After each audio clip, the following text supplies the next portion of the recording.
گھونسلوں کو لوٹتی ہے، تو کیا کبھی کسی گھونسلے کو ہم نے دیکھا کہ کسی پرندے کو ہم نے دیکھا کہ وہ بھوکے مر رہی ہو؟ دنیا کا کوئی جانور بھوکا نہیں مر رہا ہے، دنیا کا کوئی جانور بھوکا نہیں مر رہا ہے، چاہے وہ سمندر میں رہنے والی مخلوقات ہو، جنگل میں جینے والے درندے ہو، آسمان۔ اللہ وحدہ لا شریک لہ واشہد ان محمدا عبدہ ورسولہ، اما بعد۔ قال اللہ سبحانہ وتعالی وما من دابة في الأرض إلا على الله رزقها ويعلم مستقرها ومستودعها كل في كتاب مبين۔ قابل احترام حاضرین مجلس، میں نے آپ لوگوں کے سامنے سورۃ ہود کی ایک آیت کریمہ تلاوت کی ہے۔ سورہ ہود یہ مکی صورت ہے جس میں 123 آیتیں موجود ہیں۔ اس سے پہلے ہم لوگ یہ جان چکے ہیں کہ مکی صورتوں میں عموماً اللہ رب العالمین کی توحید، انبیاء علیہ السلام کی رسالت، یوم آخرت، سابقہ قوموں پر آنے والے عذابات اور ان کی تکذیب، یہ تمام چیزیں جو ہیں عموماً مکی صورتوں کے اندر بیان کی جاتی ہیں۔ چنانچہ اس صورت میں بھی اللہ رب العالمین نے اسی اسلوب کو اختیار کیا ہے۔ اللہ رب العالمین نے ابتداءً جو ہے قرآن مجید کی عظمت کو بیان کیا ہے، اور پھر اللہ رب العالمین کی عبادت اور اللہ کی بارگاہ میں استغفار کرنے کا حکم فرمایا ہے، اور اللہ رب العالمین نے اپنی قدرت کا ایک مظہر، ایک نشانی یہ بتائی کہ دنیا میں جتنی مخلوقات ہیں ان تمام مخلوقات کو رزق دینے والی ذات اللہ کی ہے۔ اور اس کے بعد جو ہے اللہ رب العالمین نے بعض انبیاء کا تذکرہ فرمایا ہے اور اپنی قدرت کی کچھ نشانیاں بیان کی ہیں۔ دیکھیے، میں نے جو آیت کریمہ آپ کے سامنے تلاوت کی ہے، اس میں اللہ رب العالمین فرماتے ہیں وَمَا مِن دَابَّةٍ فِي الْأَرْضِ إِلَّا عَلَى اللَّهِ رِزْقُهَا وَيَعْلَمُ مُسْتَقَرَّهَا وَمُسْتَوْدَعَهَا كُلٌّ فِي كِتَابٍ مُبِينٍ، کہ بے شک اس روئے زمین پر جتنی مخلوقات ہیں، جتنے ذی روح بستے ہیں، ان تمام کا رزق اللہ کے ذمے ہے۔ رزقها الا علی اللہ رزقها، اللہ کے ذمے ان لوگوں ان کا رزق ہے۔ اور پھر یہ دنیا میں کب تک رہیں گے، کب یہ دنیا سے رخصت ہوں گے، یہ تمام چیزیں اللہ نے پہلے ہی سے کتاب مبین میں لکھ رکھی ہے کہ دنیا میں کون مخلوق کتنے سال، کتنے ایام، کتنے دن زندہ رہے گی، اس کا رزق کیا ہوگا، یہ تمام چیزیں اللہ رب العالمین نے بیان کی ہیں۔ اور دیکھیے یہاں اللہ بیان کرتے ہیں کہ ہر مخلوق، وما من دابہ، چاہے وہ چھوٹی سے چھوٹی مخلوق ہو، چاہے بڑی سے بڑی مخلوق ہے، ان کا رزق اللہ کے ذمے ہے۔ آج لوگ جو ہے زندگی بھر صرف رزق کے معاملے میں پریشان نظر آتے ہیں، زندگی بھر پریشان ہوتے ہیں۔ لوگ دین سے دور ہو رہے ہیں رزق کی وجہ سے، لوگ رشتہ داروں سے دور ہو رہے ہیں رزق کی وجہ سے، دوست و احباب سے دور ہو رہے ہیں رزق کی وجہ سے، مساجد سے دور ہیں، پوچھیں تو کہتے ہیں کہ بھئی بیوی بچوں کو سنبھالنا ہے، کام کاج ہے، اس لیے لوگ مسجدوں سے دور ہو رہے ہیں۔ کچھ لوگ جو ہے رشتہ داروں سے نہیں ملتے، کہتے ہیں کام کاج کا مسئلہ ہے، تو لوگ رزق کی وجہ سے مساجد سے دور ہے، دین سے دور ہے، رشتہ داریوں سے دور ہے، جبکہ میرے بھائیوں رزق کا معاملہ اللہ کے ذمہ ہے۔ اللہ کے نبی کہتے ہیں لو ان الانسان یہرب من الرزق کما یہرب من الموت لادرکہ الرزق کما ادرکہ الموت۔ اللہ کے نبی نے فرمایا اگر بندہ رزق سے ایسے ہی دور بھاگے جیسے موت سے دور بھاگتا ہے، تو اس کو رزق بھی ایسے ہی مل کر رہے گا جیسے موت آ کر رہتی ہے۔ جتنا دور بھاگے اتنا ہی اس کا رزق اس کے پیچھے پیچھے بھاگ کر آتا ہے۔ اگر انسان نہ چاہے کہ میں نہیں لوں گا تب بھی اس کو مل کر رہے گا رزق، اللہ نے فیصلہ کر دیا ہے اتنا رزق اس کو مل کر رہے گا۔ اب چاہے وہ جتنا دور بھاگنے کی کوشش کرے اس کو اللہ رزق دے کر رہے گا۔ میرے بھائیو بس انسان کو محنت کرنے کی ضرورت ہے اور اللہ کے ذات پر توکل کرنے کی ضرورت ہے۔ آج لوگوں میں نہ محنت ہے اور نہ جو ہے اللہ کے ذات پر توکل ہے، یا محنت ہے بھی تو اللہ کے ذات پر توکل نہیں ہے، اور یا پھر اللہ کے ذات پر توکل ہے تو محنت نہیں ہے۔ دونوں چیزیں ہیں، اسباب پہ اختیار کرنا اور اللہ کے اوپر توکل کرنا، یہ دونوں چیزیں ضروری ہیں۔ دیکھیے ہم انسانوں کی غذا کتنی ہوتی ہے، مختصر سی غذا ہوتی ہے انسانوں کی، ایک وقت میں 2 کلو آدھا کلو زیادہ سے زیادہ انسان اتنا ہی کھائے گا۔ لیکن دیکھیے دنیا میں ایسی بڑی بڑی مخلوق ہے جن کی غذاؤں کا اندازہ نہیں لگا سکتا انسان۔ جنگلی جانوروں کو دیکھ لیں، ایک ہاتھی جو ہے جتنا ہم کئی دنوں کا کھا لیں اتنے دن کا جو ہے صرف ایک دن میں وہ کھا لے جائے ہاتھی۔ اور دیکھیے سمندروں کے اندر جو مچھلیاں ہیں، ویل مچھلی جو ہے بلو ویل، اس کے بارے میں آتا ہے daily intake of food consumption اس کا 16 ٹن ہے۔ ایک دن میں 16 ٹن جو ہے ایک بلو ویل مچھلی کا غذا ہے، 16 ٹن، اور ایک ٹن جو ہے 1000 کلو، یعنی ایک دن کی غذا اس کی 16,000 کلو ہے، اور اللہ اس کو کھلا رہا ہے۔ اللہ رب العالمین ان مچھلیوں کو کھلا رہا ہے، بڑے بڑے جانوروں کو اللہ کھلا رہا ہے، تو کیا اللہ انسان کو نہیں کھلائے گا؟ یقیناً اللہ تعالیٰ انسان کو کھلائے گا، بس ضرورت یہ ہے کہ انسان اللہ کی ذات پر بھروسہ کرے، اللہ کی ذات پر توکل کرے۔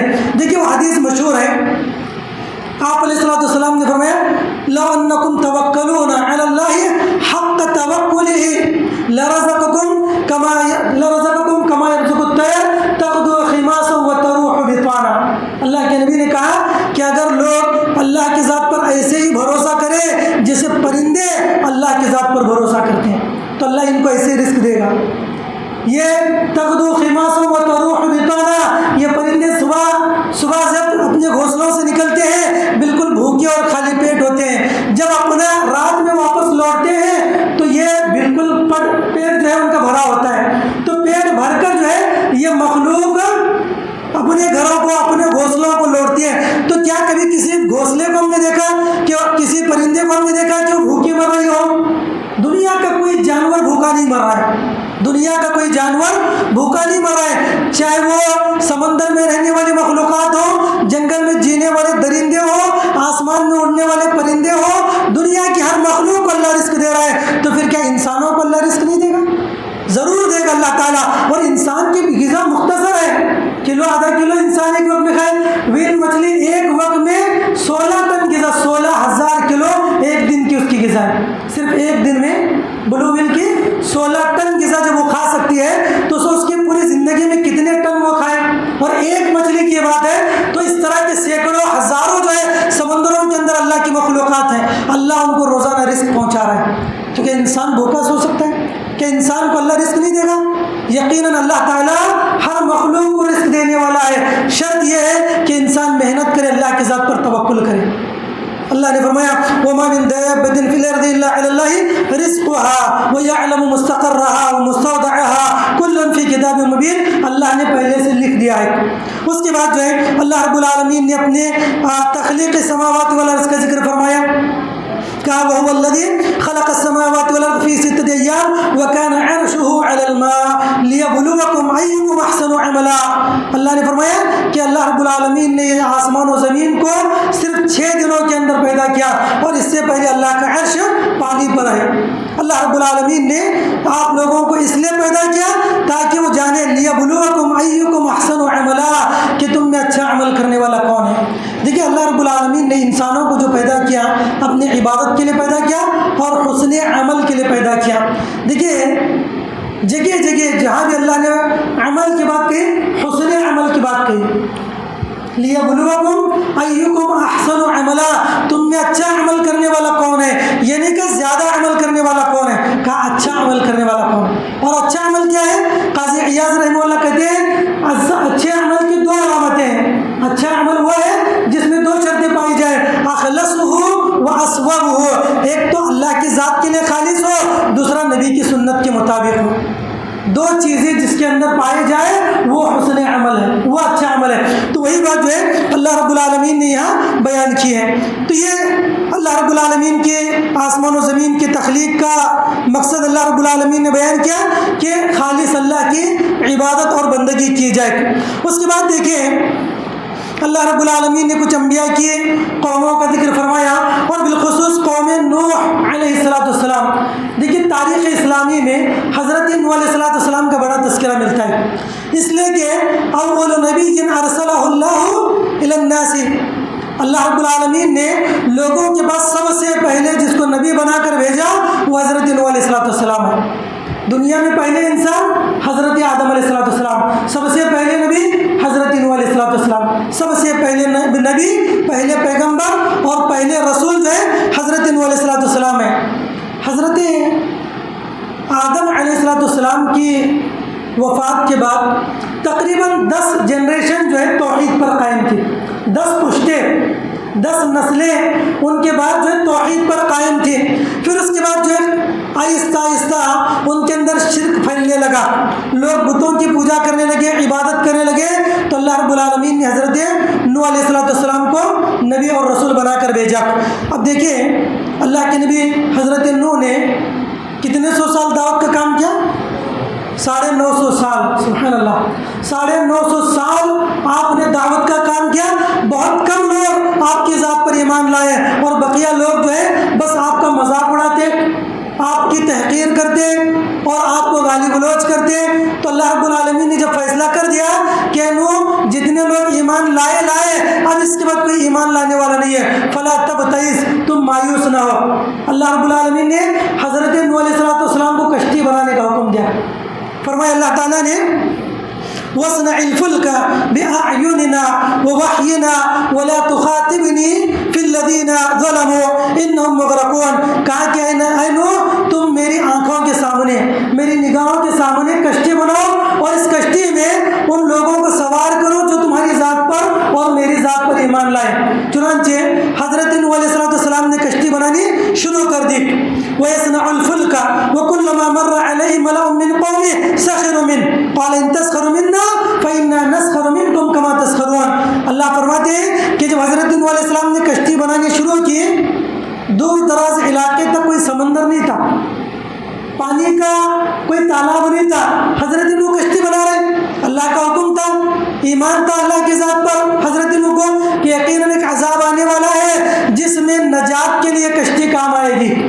تو کشتی بنانے لگے۔ جب وَكُلَّمَا مَرَّ عَلَيْهِ مَلَأٌ مِّن قَوْمِهِ، ان کی قوم جب ان کے پاس سے گزرتی ہے ان کا مذاق اڑانے لگتی، سخروا منہ، مذاق اڑاتی، بات کہتے ہیں کہ دیکھو کشتی کہاں یہ ریت میں چلائیں گے کیا، مٹی میں چلائیں گے، تو یہ جو ہے مذاق اڑانے لگتے ہیں۔ تو کہتے ہیں اللہ تعالیٰ ان تسخروا منا فإنا نسخر منکم، کہ مذاق اڑاؤ، آج تم ہمارا مذاق اڑا رہے ہو، کل ہم تمہارا مذاق اڑائیں گے۔ کل ایک دن آئے گا کہ ہم فإنا نسخر منکم کما تسخرون، جیسے آج تم ہمارا مسخرہ کر رہے ہو ایسے ہی کل تمہاری باری آئے گی اور تم دیکھ لو گے۔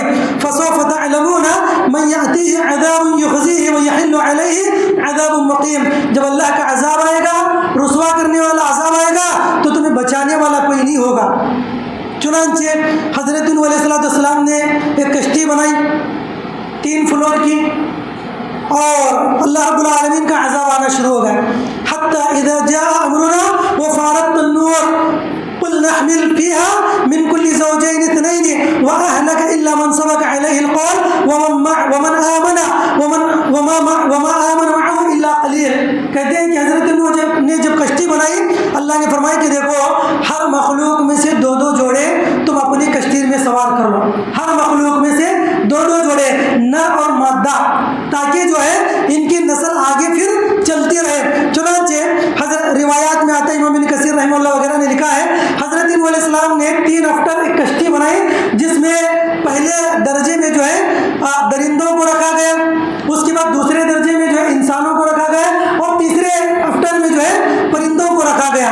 ان کو رکھ کر جو ہے حضرت نوح علیہ السلام جو ہے کشتی لے کر نکلے۔ اللہ تعالیٰ کا عذاب آنا شروع ہوا۔ جب عذاب آیا تو کہتے ہیں کہ ہر جگہ سے برسنا، پانی برسنا شروع ہو گیا، آسمان سے، زمین سے، وفارت النور، یہاں تک کہ جن چولہوں سے آگ نکلنی چاہیے ان چولہوں سے پانی نکلنے لگا، پانی ابلنے لگا۔ جب اللہ کا عذاب آیا تو اللہ رب العالمین نے حضرت نوح سے کہا کہ سوار ہو جاؤ، سب لوگ سوار ہو گئے اور دعا پڑھنے کے لیے کہا وقال ارکبوا فیہا بسم اللہ مجریہا ومرساہا ان ربی لغفور رحیم، اللہ کے نام سے سوار ہو جاؤ، یقیناً اس کشتی کا چلنا بھی اور اس کا رکنا بھی اللہ کے حکم سے، مجریہا مرساہا ان ربی لغفور رحیم، اللہ کے نام لے کر سوار ہو جاؤ۔ چنانچہ حضرت نوح علیہ السلام ان تمام مخلوقات کے ساتھ کشتی میں سوار ہو گئے۔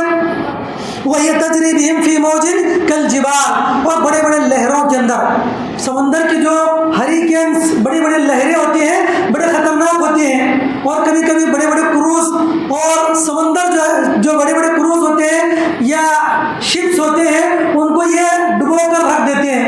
تو ایسے اس میں بھی جو ہے حضرت نوح کی کشتی برابر ان کا مقابلہ کرتے ہوئے آگے بڑھتی رہی۔ فی موج کالجبال، بڑے بڑے پہاڑوں کے مانند، جبال اللہ نے کہا، جبال بڑے بڑے پہاڑ، جبل کی جمع جبال، بڑے بڑے پہاڑوں کے مانند جو ہے یہ موجیں آتے ہیں، لیکن یہ کشتی برابر ان کو ٹکراتے ہوئے آگے بڑھتی رہی۔ وہی تجری بہم فی موج کالجبال ونادى نوح ابنه وكان في معزل یا بنی ارکب معنا ولا تکن مع الکافرین۔ دیکھیے ایک باپ کی محبت، حضرت نوح علیہ السلام جو کشتی میں سوار ہو گئے، لیکن بیٹا نافرمان تھا، وہ کشتی میں سوار نہیں ہوا۔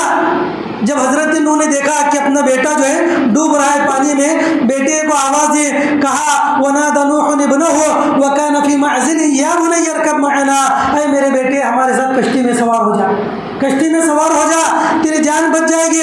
وَلَا تَكُن مَعَ الْكَافِرِينَ، ان کافروں کا ساتھ نہ دے، ان کے ساتھ نہ رہے۔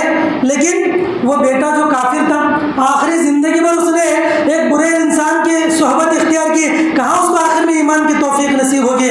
فرعون جب ڈوبنے لگا تب ایمان لانے کے لیے کہا، تب اس کو اللہ نے توفیق نہیں دی، تو اس کو بھی توفیق نہیں ملی، زندگی میں اس نے نافرمانی کی اللہ کی، کہنے لگا۔ اور آخر میں بھی قال سآوی الی جبل یعصمنی من الماء، کہنے لگا کہ میں ایک پہاڑ کے سہارے بچ جاؤں گا۔ اب باپ سے کہتا ہے حضرت نوح سے کہ میں سوار نہیں ہوں گا کشتی میں ایک پہاڑ کے پاس جا کر میں پناہ لوں گا۔ اللہ حضرت نوح نے کہا قال لا عاصم اليوم من امر اللہ الا من رحم، کہا کہ بیٹا آج کے دن اللہ کے عذاب سے کوئی بچانے والا نہیں، آج کے دن اللہ کے عذاب سے تمہیں بچانے والا کوئی نہیں ہے، الا من رحم، آج وہی بچے گا جس پر اللہ کا رحم ہو، جس کو اللہ رحم کرے وہی بچے گا۔ اتنا یہ کہنا تھا، ان دونوں کے درمیان یہ جو کنورسیشن چل رہا تھا، وحال بینہم الموج فکان من المغرقین، ان دونوں کی گفتگو کے بیچ میں ایک پانی کی لہر آئی، ایک پانی کی موج آئی اور اس کو بھا کر لے کر چلے گئی، ڈوب گیا۔ یعنی اپنے حضرت نوح کے آنکھوں کے سامنے ان کا بیٹا ڈوب گیا۔ دیکھیے اس سے ایک بات یہ معلوم ہوتی ہے، انسان اگر ایمان والا نہ ہو، چاہے وہ کسی کا بھی بیٹا وہ کامیاب نہیں ہو سکتا، کہ باپ کتنا ہی نیک کیوں نہ ہو۔ مسلم شریف کی ایک حدیث ہے، اللہ کے نبی نے فرمایا من بطأ به عمله لم يسرع به نسبه، جس انسان کو اس کا عمل پیچھے کر دے اس کا نسب اس کو آگے نہیں کر سکتا۔ جس انسان کو عمل اس کے پیچھے کر دے تو وہ کس خاندان سے ہے، کس قبیلے سے ہے، یہ قبیلہ اس کو آگے نہیں کر سکتا، نجات نہیں دلا سکتا۔ اتنے بڑے پیغمبر 950 سال تک انہوں نے دعوت کا کام کیا، لیکن اپنے بیٹے کو بچا نہیں سکے۔ اور یہ بھی نہیں کہ اللہ تعالیٰ یہ دیکھ کر کہ چلو باپ تو نبی ہے بیٹے کو بخش دے، نہیں، اللہ نے ایک اصول بنایا ہے، اللہ نے ایک اصول بنایا، جو مومن نہیں ہے اس کے لیے دنیا کے اندر نجات نہیں، نہ آخرت کے اندر نجات ہے۔ تو ان کی آنکھوں کے سامنے ان کا بیٹا جو ہے وحال بینہم الموج فکان من المغرقین، اور یہ ڈوبنے والوں میں سے ہو گیا۔ تو یہ جو ہے ایک لمبے زمانے تک، تقریباً 6 مہینے تک یہ کشتی مسلسل چلتی رہی، 6 مہینے تک، اور 80 سے زیادہ افراد جو ہے اس کشتی کے اندر سوار تھے، درندے تھے، چرندے تھے، پرندے تھے، یہ تمام مخلوقات کو حضرت نوح علیہ السلام لے کر جو ہے اس کشتی کے اندر سوار رہے، اور مسلسل جو ہے 6 مہینے تک سفر کرتے رہے۔ اس کے بعد کہتے وقیل یا ارض ابلعی ماءک ویا سماء اقلعی وغیض الماء وقضی الامر واستوت علی الجود، پھر اللہ رب العالمین نے آسمان کو حکم دیا کہ آسمان اپنے بارش کو روک لے، اور زمین سے کہا وقیل یا ارضعی وقیل یا ارض ابلعی، اے پانی، اے زمین تو اپنے پانی کو جذب کر لے۔ اللہ سے کہا، اللہ نے آسمان سے کہا کہ پانی کو روک لے، اور زمین سے کہا کہ پانی کو سوکھ لے، تو زمین نے پانی کو سوکھ کر لیا، جذب کر لیا، اور اس کے بعد جو ہے یہ کشتی حضرت نوح علیہ السلام کی کشتی جو ہے وقضی الامر واستوت علی الجودی وقیل بعدا للقوم الظالمین، اس کے بعد جو ہے یہ کشتی جودی پہاڑ پر جا کر رک گئی، جودی پہاڑ پر جا کر رک گئی، اور تقریباً 1 مہینے تک اس پہاڑ پر رکی رہی جب تک کہ پانی جذب نہ ہو جائے۔ پھر اس کے بعد جو ہے اللہ رب العالمین نے اس کشتی سے پھر دوبارہ لوگوں کو زمین پر آباد کر دیا۔ دیکھیے جودی پہاڑ جو ہے یہ موصل ملک عراق کے ایک علاقہ ہے جہاں پر یہ جو ہے پہاڑ وابستہ ہے، ترکی، بعض لوگوں نے کہا ترکی کے بارڈر پر جو ہے یہ جودی پہاڑ ہے، بہت ہی تقریباً 600 فٹ سے زیادہ کی جو ہے اس کی اونچائی ہے. اور دیکھیے یہ خود جو کشتی ہے یہ بہت بڑی کشتی تھی جو حضرت نوح علیہ السلام نے بنائی تھی. تقریباً 800 فٹ اس کی جو ہے لمبائی تھی، لینتھ جو ہے 800 فٹ تھی، اور اس کا جو وڈتھ ہے تقریباً 45 یا 450 450 فٹ تقریباً جو اس کا وڈتھ تھا. تو ایک بہت بڑی کشتی تھی جو اس زمانے میں بنائی گئی. آج دنیا والے کہتے ہیں کہ بہت بڑا ریکارڈ قائم کیا گیا 1911-12 کے اندر کہ ٹائٹینک بنا دی گئی، اور لوگوں نے اس کو ایک عجوبہ شمار کر لیا کہ بہت بڑی سائز.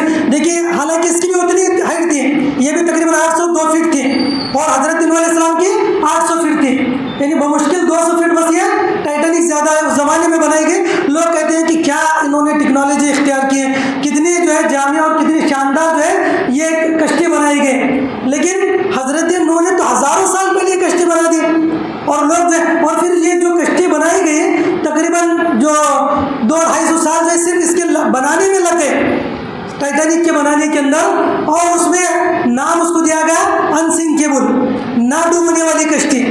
نام اس کو کیا دیا گا کہ نہ ڈوبنے والی کشتی، اور پہلے ہی سفر میں ڈوب گئی. پہلے ہی سفر میں جو ہے آئس برگ سے ٹکرا کر ابھی یہ اٹلانٹک اوشن کے اندر جو ہے سفر کر رہی تھی، لیکن درمیان ہی میں آئس برگ سے ٹکرانے کے بعد جو ہے 2 ٹکڑے ہو گئے. تو ٹائٹینک جو ہے اتنی طاقتوں کے ساتھ، اور نام یہ دیا گیا تھا کہ کبھی ڈوبنے والی کشتی نہیں ہے. لیکن اگر اللہ چاہے تو ایک لمحے کے اندر ڈبو دے. حضرت نوح علیہ السلام کی کشتی جو 6 مہینہ تیرتی رہی. تو اس زمانے میں اللہ رب العالمین کتنا بڑا معجزہ ہے. دنیا والے کہتے ہیں معجزہ، یہ معجزہ نہیں ہے، یہ اصل میں معجزہ حضرت نوح علیہ السلام کی کشتی ہے. اور کہتے ہیں غالباً قتادہ رحمہ اللہ یا دیگر کوئی اہل علم کا قول ہے کہ ہزاروں سال تک جو اس کا ریکیج باقی رہا، اس کا جو ملبہ رہا حضرت نوح علیہ السلام کی کشتی کا کئی ہزار سال تک باقی رہا. اور اس کے بعد جو کئی لوگوں نے دیکھا بھی اس کے ملبے کو. تو خیر اللہ رب العالمین نے ہزاروں سال پہلے وہ کشتی بنوائی. تو یہ اللہ رب العالمین کے اختیار میں اور اللہ کی قدرت ہے. اس کے بعد جو ہے حضرت نوح علیہ السلام سے اللہ رب العالمین نے کہا کہ تم جو ہے زمین پر اتر جاؤ اور نئی سری سے آبادی بسر کرو. چنانچہ حضرت نوح علیہ السلام اپنے لوگوں کو لے کر اتر گئے. پھر بھی دیکھیے ایک بیٹا ان کی آنکھوں کے سامنے ڈوب گیا، پھر بھی حضرت نوح علیہ السلام اپنے بیٹے کے لیے دعا کر رہے ہیں. سوچ رہے آخری آس ہے، ایک امید ہے کہ اللہ معاف کر دے. کہنے لگے وَنَادَى نُوحُ رَبَّهُ فَقَالَ رَبِّ إِنَّ بَنِي مِنْ أَهْلِي وَإِنَّ وَعْدَكَ الْحَقُّ وَأَنْتَ أَحْكَمُ الْحَاكِمِينَ. کہنے لگے حضرت نوح اپنے رب سے، اے میرے پروردگار ربی، اے میرے پروردگار میرا بیٹا میرے اہل و عیال میں سے ہے، اور تیرا وعدہ ہے کہ تو میرے اہل و عیال کی حفاظت کرے گا. اے اللہ یہ بھی تو میرے اہل و عیال میں سے، یہ میری فیملی میں سے ہے. اے اللہ میں تجھ سے دعا کرتا ہوں کہ تو اس کو نجات دے دے، اس کو بخش دے دے. تو اللہ نے کہا کہ نہیں. اللہ نے غسل بنا دیا اللہ نے بلکہ ڈانٹ دیا. قال یا نوح انه ليس من اهلك انه عمل غير صالح فلا تسأل ما ليس لك به علم اني اعظك ان تكون من الجاهلين. کہا اے نوح یہ تیرے اہل و عیال میں سے نہیں ہے. انه عمل غیر صالح، کہا کہ یہ اس کا عمل غیر صالح تھا. انه عمل غیر صالح، اس کا عمل نیک نہیں تھا. حالانکہ نبی کے سلبی اولاد میں سے، لیکن اللہ نے ڈینائی کیا، نفی کی، کہا کہ یہ تیری اولاد میں سے نہیں. کیوں؟ اس کا عمل نیک نہیں ہے. ایسے بہت سارے واقعات ہیں. حضرت آدم کا وہ ایک بیٹا جس نے قتل کیا تھا، قابل جس نے قتل کیا تھا، اس کے بارے میں بھی یہی کہا گیا کہ آدم کے 2 بیٹوں میں سے ایک بیٹا، یعنی دوسرے بیٹے کی نفی کی گئی. کیوں؟ اس لیے کہ اس کا عمل جو ہے حضرت آدم کی طرح نہیں تھا. اور حضرت اللہ کے نبی علیہ السلام کی ابو داؤد کی وہ روایت بھی ہے کہ قیامت کے قریب جو ہے کچھ لوگ فتنہ بڑھائیں گے. وہ لوگ کہیں گے کہ وہ منی ولیس منی، کہ وہ لوگ کہیں گے کہ میرے اہل و عیال میں سے، جبکہ وہ لوگ میرے اہل و عیال میں سے نہیں ہوں گے. وَإِنَّمَا أَوْلِيَائِي الْمُتَّقُونَ، اللہ کے نبی نے کہا میرے اہل و عیال میں صرف وہ لوگ ہیں جو نیک ہیں، تقوی والے ہیں. تو انبیاء کے خاندان میں وہ لوگ ہی شمار کیے جاتے ہیں جو اللہ والے ہیں، نیک ہیں، مومن ہیں. ورنہ دیکھیے حضرت ابراہیم کے باپ توحید پرست نہیں تھے تو شمار نہیں کیا گیا. حضرت لوط کی بیوی مشرکہ تھی، کافرہ تھی. حضرت نوح کی اولاد کافرہ تھی. حضرت محمد صلی اللہ علیہ وسلم کے والدین، نبی صلی اللہ علیہ وسلم کے چچا، آپ کے دیگر رشتہ دار جو کافر تھے. تو ان کو نبی کی نبوت کام نہیں آ سکی، انبیاء کی رسالت ان کو کام نہیں آ سکی. قیامت کے دن جو چیز کام آنے والی ہے وہ توحید کام آنے والی ہے. توحید کا اللہ کے نبی نے اپنی بیٹی فاطمہ سے کہا تھا، اے فاطمہ دنیا میں جو چاہے مانگنا ہے مانگ لے، قیامت کے دن میں تیرے کچھ کام نہیں آؤں گا، دنیا کے اندر ہی تو مجھ سے مانگنا چاہے تو مانگ لے، قیامت کے دن جو ہے صرف توحید کام آئے گی۔ چنانچہ پھر اس کے بعد جو ہے اللہ رب العالمین نے تنبیہ کی تو حضرت نوح علیہ السلام سنبھل گئے اور کہنے لگے، قال رب انی اعوذ بک ان اسألک ما لیس لی بہ علم والا تغفر لی وترحمنی اکن من الخاسرین۔ فرمایا حضرت نوح علیہ السلام نے کہ اے میرے پروردگار، میں تجھ سے پناہ مانگتا ہوں کسی ایسی چیز کا مطالبہ کرنے سے جس کا مجھے علم نہیں ہو، جس کا مجھے علم نہ ہو، ایسی چیز کا سوال کرنے سے اللہ میں تجھ سے پناہ مانگتا ہوں، اے اللہ مجھے بخش دے۔ حضرت نوح علیہ السلام بخشش کی دعا کرے، وَإِلَّا تَغْفِرْ لِي، اور دیکھیے بالکل دعا کا اسلوب وہی ہے جو دعا حضرت نوح علیہ السلام نے کی تھی۔ حضرت نوح کی دعا کیا ہے؟ ربنا ظلمنا انفسنا وَإِن لَّمْ تَغْفِرْ لَنَا وَتَرْحَمْنَا لَنَكُونَنَّ مِنَ الْخَاسِرِينَ۔ اے اللہ اگر تو نہ بخش دے، تو نہ رحم کرے تو میں خسارہ اٹھانے والوں میں سے ہوں۔ سیم ایز اٹ از وہی اسلوب جو ہے یہاں پر اختیار کیا گیا ہے، کہتے وَإِلَّا تَغْفِرْ لِي وَتَرْحَمْنِي أَكُن مِّنَ الْخَاسِرِينَ۔ اے اللہ اگر تو مجھے بخش نہ دے، اے اللہ تو میرے اوپر رحم نہ کرے، أَكُن مِّنَ الْخَاسِرِينَ، میں خسارہ اٹھانے والوں میں سے ہو جاؤں۔ اور حقیقت ہے اگر اللہ نہ بخشے، اگر اللہ نہ رحم کرے تو یقیناً انسان خسارہ اٹھانے والوں میں سے ہوتا ہے۔ تو اللہ کی بخشش ضروری ہے، اللہ کی رحمت ضروری ہے۔ اب دیکھیے اس کے بعد جو ہے چند آیات کے بعد حضرت نوح علیہ السلام نے اپنی قوم کو استغفار کا حکم دیا، حضرت ہود علیہ السلام نے اپنے قوم کو استغفار کا حکم دیا۔ اسی کے چند آیات کے بعد جو ہے کہا جا رہا ہے وَيَا قَوْمِ اسْتَغْفِرُوا رَبَّكُمْ ثُمَّ تُوبُوا إِلَيْهِ يُرْسِلِ السَّمَاءَ عَلَيْكُمْ مِدْرَارًا وَيَزِدْكُمْ قُوَّةً إِلَىٰ قُوَّتِكُمْ وَلَا تَتَوَلَّوْا مُجْرِمِينَ۔ کہا اے میری قوم کے لوگوں، تم اللہ کی بارگاہ میں استغفار طلب کرو، تم اللہ کی بارگاہ میں استغفار طلب کرو، ثم توبوا الیہ، اور اللہ سے توبہ طلب کرو، یرسل السماء علیکم مدرارا، اگر تم نے اللہ کی بارگاہ میں مغفرت طلب کی اور توبہ کیا، یرسل السماء علیکم مدرارا، اللہ آسمان سے موسلا دھار بارش تم پر نازل کرے گا، ویزدکم قوۃ الی قوتکم، اور تمہاری جسمانی قوت میں اضافہ کرے گا، ولا تتولوا مجرمین، اے لوگو تم پلٹ کر مجرمین کی فہرست میں شمار نہ ہونا، مجرمین میں شامل نہ ہو جانا۔ تو نبی نے اپنی قوم کو یہ دعوت دی۔ تو دیکھیے یہاں پر استغفار کے کئی فوائد بتائے گئے ہیں، ان میں سے ایک فائدہ یہ ہے کہ آسمان سے موسلا دھار کا بارش کا برسنا، اور اس کے علاوہ سورہ نوح وغیرہ کے اندر جو ہے مقامات پر اولاد بیٹوں کا ہونا، باغات کا لہلہانا، پانی کا آنا، اور کئی چیزیں جو ہے اس کے فوائد بتائے گئے۔ ان میں ایک فائدہ یہاں پر جو بتائے گا وَيَزِدْكُمْ قُوَّةً إِلَىٰ قُوَّتِكُمْ، جسمانی قوت اللہ عطا کرے گا، بدنی قوت اللہ تعالیٰ عطا کرے گا۔ کس کو؟ جو انسان اللہ کی بارگاہ میں دن رات توبہ کرے، گناہوں کی معافی مانگے۔ اس میں دونوں فائدہ ہے، روحانی فائدہ بھی ہے اور جسمانی فائدہ بھی ہے۔ تو یہ آیت کریمہ میں جو ہے اللہ رب العالمین نے اس چیز کا ذکر فرمایا۔ اس کے بعد جو ہے حضرت ہود علیہ السلام کے قوم کے برباد ہونے اور عذاب کا ذکر کیا گیا۔ پھر حضرت صالح علیہ السلام کی قوم کا ذکر اللہ رب العالمین نے کیا اور ان کی قوم کی نافرمانی کا ذکر فرمایا اور آنے والے عذاب کا ذکر فرمایا، جیسے کہ اس سے پہلے بھی بات گزر گئی۔ اس کے بعد جو ہے حضرت ابراہیم علیہ السلام کو خوشخبری دی جا رہی ہے، اور حضرت لوط علیہ السلام کی قوم پر آنے والے عذاب کا تذکرہ ہے۔ تو یہ چند چیزیں ہیں جس کو انشاءاللہ ہم لوگ کل کے درس میں دیکھنے کی کوشش کریں گے۔ یہ بڑا طویل مضمون ہے، انشاءاللہ آنے والے درس میں ہم اس کو دیکھنے کی کوشش کریں۔ اللہ تعالیٰ سے اللہ ہمیں کہنے سننے زیادہ عمل صالح کی توفیق نصیب فرمائے۔ اللہ تعالیٰ تمام مسلمانوں کو کتاب و سنت کے مطابق عمل کرنے کی توفیق عطا فرمائے، آمین یا رب العالمین۔ السلام علیکم ورحمۃ اللہ وبرکاتہ۔